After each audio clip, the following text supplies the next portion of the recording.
SG Consultancy Services. Study MBBS in Russia, Philippines, Uzbekistan.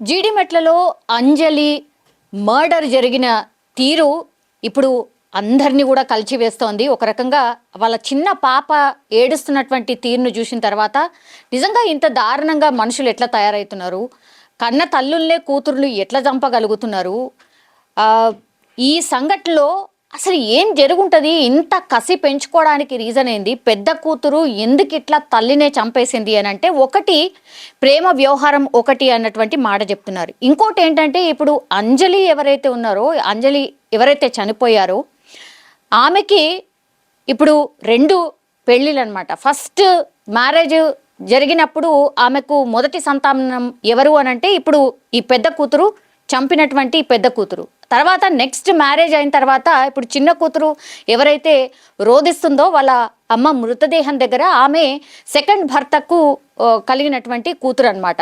So ఎప్పుడు కూడా ఈ అక్క చెల్లెల మధ్య సఖ్యత ఉండేది కాదు అనేది ఒకటి. అండ్ ఇప్పుడు ఈ పెద్ద కూతురు ఎవరైతే ఈ తల్లిని చంపిందో ఆమెకి ఎప్పుడూ ఆ తల్లి మీద పెద్ద రెస్పెక్ట్ ఉండేది కాదు.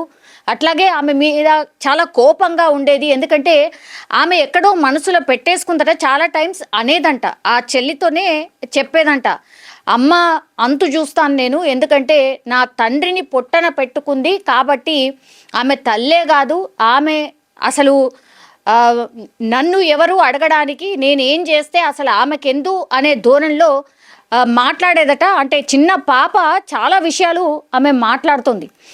ఇందులో భాగంగానే ఇప్పుడు ఈ మర్డర్కి ప్లాన్ చేసినటువంటి ఈ పెద్ద కూతురు ఎవరైతే ఉన్నారో ఫస్ట్ భర్తకు కలిగినటువంటి సంతానం అన్నమాట. మరి ఆమెకు పరిచయం అయింది ఇన్స్టాగ్రామ్లో. ఆ వ్యక్తి ఎవరైతే శివ అనే వ్యక్తి ఎవరైతే ఉన్నాడో ఆయన 8 నెలల క్రితం పరిచయం అయినటువంటి వ్యక్తి. దాని తర్వాత ఈమె పెద్ద కూతురు మొన్న 19వ తారీఖున 3-4 రోజుల పాటు ఈ శివతో పాటు వెళ్ళిపోయింది అనే మాట చెప్తున్నారు. పోలీసులు కూడా నిర్ధారించారు. ఎందుకంటే ఎప్పుడైతే ఈ శివతోని ప్రేమ అంటూ ఈమె మాట్లాడడం స్టార్ట్ చేసిందో తల్లికి కూడా ఈ విషయం తెలుసు, మందలించింది. మందలించడంతో అది నచ్చకనే శివతో పాటు మొన్న 19వ తారీఖున ఆమె వెళ్ళిపోయింది ఆ పిల్ల.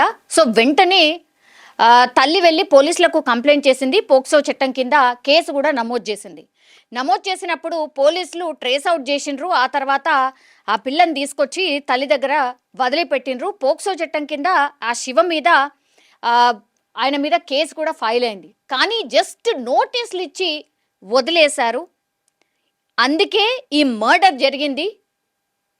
పోక్సో చట్టం కింద నోటీసులు ఇవ్వడం కాదు, అసలు అరెస్ట్ చేయాలి కదా, అరెస్ట్ చేయకుండా ఎట్లా వదిలేసిండ్రు, ఆయనను అరెస్ట్ చేయకుండా వదిలేసిండ్రు. కాబట్టే ఈ శివ పూర్తిగా ప్లాన్ చేసి అడ్డు ఉంది వాళ్ళ తల్లే కాబట్టి తల్లిని అడ్డు తొలగించేస్తే ఇంకా ఆ పిల్ల నాతో పాటు ఉండిపోతుంది అనుకున్నాడు. కాబట్టే ఇదంతా కూడా జరిగింది. సో శివని ఆ రోజే మీరు అరెస్ట్ చేసి ఉంటే ఇంత దారుణం జరిగేది కాదు, ఇట్లా మా అక్క చనిపోయేది కాదు అంటూ ఇప్పుడు ఈ మృతురాలి అక్క చెల్లెలు ఎవరైతే ఉన్నారో వాళ్ళు మాట్లాడుతున్నటువంటి పరిస్థితి. అట్లాగే ఆ చిన్న పాప కూడా రోదన అదే. సో పోలీసుల మీద పెద్ద ఎత్తున ఆరోపణలు అయితే చేస్తున్నారు కుటుంబ సభ్యులు. మీకు అంతా తెలుసు. ఇప్పుడు ఈ వీళ్ళ ఫ్యామిలీకి ఇబ్బంది ఎవరితోనూ ఉంది అని అంటే ఆ శివ అనే అబ్బాయితోనే ఉంది. వాళ్ళ పాపని ఆయన దగ్గరికి వెళ్ళి తీసుకొచ్చి ఇంట్లో దిగబెట్టేశారు. అక్కడి వరకే చేసి ఊరుకున్నారు తప్పించి, నోటీసులు ఆ శివ అనే వ్యక్తికి ఇచ్చారు తప్పించి ఆయనను ఎందుకు అరెస్ట్ చేయలేదు అనేటువంటిది క్వశ్చన్ చేస్తున్నారు వాళ్ళ బంధువులు. సో పోలీసుల మీద పెద్ద ఎత్తున ఆరోపణలు అయితే చేస్తున్నారు. ఇంకో విషయం వెలుగులోకి వస్తుంది ఏంటి అని అంటే ఇప్పుడు ఈ పిల్లని ఎప్పుడైతే విచారణ చేసిండ్రో ఆమె శివ అనే వ్యక్తిని బెదిరించి, నువ్వు వస్తావా మా తల్లిని చంపుతావా, లేదంటే నీ పేరు రాసి నేను ఆత్మహత్య చేసుకోవాలనా, నువ్వు ఇప్పుడు ఇమ్మీడియట్గా రా అని బెదిరించినట్టుగా కూడా ఇప్పుడు విచారణలో ఈ పిల్ల చెప్పినట్టుగా కూడా ఇంకో వర్షన్ వినిపిస్తోంది. సో ఎంత దారుణం అంటే తల్లిని అడ్డు తొలగించుకోవాలి అని ఫిక్స్ అయింది కాబట్టే ఇదంతా కూడా పథకం ప్రకారం జరిగింది. ఎప్పుడైతే శివతోని పరిచయం ఏర్పడిందో అప్పుడే అనుకుంది ఖచ్చితంగా మా తల్లిని నేను చంపేసో లేకపోతే అడ్డు తొలగించుకున్న తర్వాతనే ఇది పాసిబుల్ అవుతుంది అనుకుంది. సో శివని ఒక ఆయుధంగా మలుచుకుంది.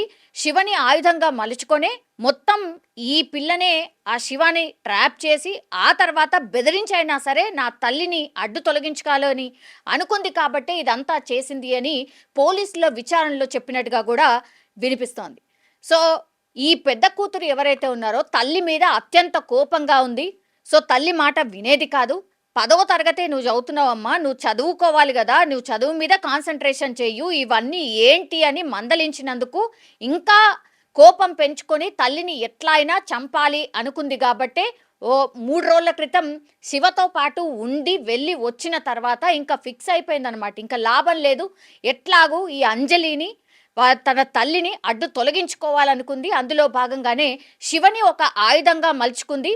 అండ్ ఈ టీనేజర్స్ కూడా అత్యంత ఆవేశపరులే కాదు, మొన్న ఇప్పుడు ఆయన దగ్గర నుంచి ఈ పిల్లని తీసుకొచ్చిన తర్వాత వాళ్ళ అమ్మకు అప్పగించారు. కాబట్టి ఆ కోపంలో వీళ్ళందరూ కూడా ఉన్నట్టుగా పోలీసుల విచారణలో తేలినటువంటి పరిస్థితి. ఇప్పుడు శివ తల్లి కూడా పూర్తిగా ఈమె ఎవరైతే ఈ పెద్ద పాప ఉందో ఆర్ మర్డర్ జరిగినటువంటి తీరుని వెనకేసుకొస్తుంది. అసలు ట్విస్ట్ల మీద ట్విస్ట్లు అనమాట. అసలు శివ తల్లి నువ్వు అట్లెట్లా ఆ అమ్మాయిని ప్రేమిస్తావు, అసలు నీ ఏజ్ అయినా కాదా అని ఎవరైనా ఏ తల్లైనా మందలిస్తుంది.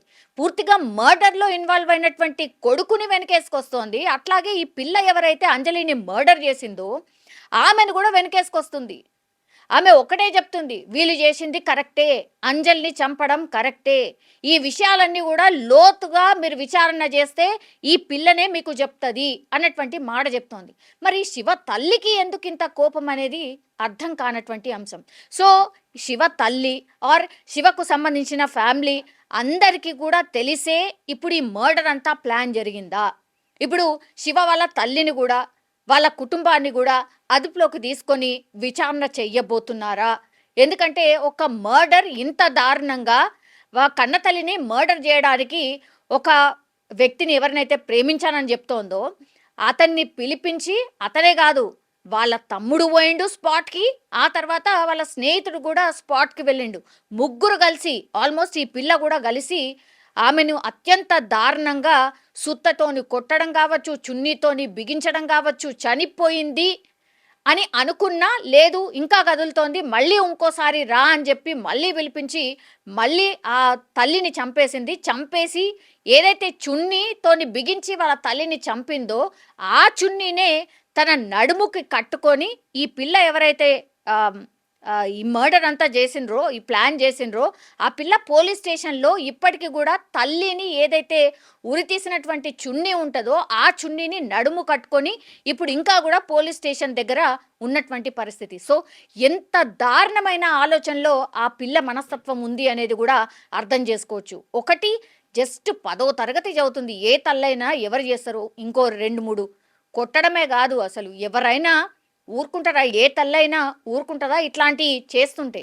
అదే ఈ తల్లి కూడా చేసింది. అదే ఇప్పుడు ఆమె పాలిట శాపమైంది. ఒకటి తర్వాత ఈ శివ అనే వ్యక్తిని బెదిరించి నువ్వు వస్తావా, మా తల్లిని చంపుతావా లేదా, లేదంటే నీ పేరు రాసిపెట్టి నేను ఆత్మహత్య చేసుకుంటాను అని చెప్పడం వల్లనే శివ వచ్చిండా? ఇంకోటి ఇప్పుడు పోక్సో చట్టం కింద ఆ పిల్లగాడి మీద ఆల్రెడీ పోలీసులకు కంప్లైంట్ ఉంది. జస్ట్ నోటీసులు ఇచ్చి ఎందుకు వదిలేసిండ్రు, అరెస్ట్ ఎందుకు చేయలేదు అనేది 3వ పాయింట్. సో వీటన్నిటిని కూడా రైజ్ చేస్తున్నారు.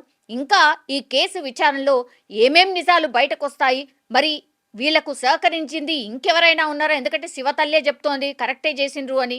ఈ శివ తల్లి ఎందుకు వీళ్ళని వెనకేసుకొస్తోంది, ఈ మర్డర్ చేసింది కరెక్టే అని ఎందుకు చెప్తోంది అనే దాని మీదుగా కూడా ఇప్పుడు పోలీసులు కాన్సన్ట్రేషన్ చేసినట్టుగా కూడా చెప్తున్నారు. మరి ఈ కేసులో ఇంకెన్ని సంచలనాలు బయటకు వస్తాయో, అసలు శివ వాళ్ళ ఫ్యామిలీకి అండ్ ఇప్పుడు ఈ అంజలి వాళ్ళ ఫ్యామిలీకి ఏమైనా కొట్లాటలు ఏమైనా ఉన్నాయా, ఇవన్నీ కూడా విషయాలు లోతుగా విచారణ చేస్తున్నారు పోలీసులు.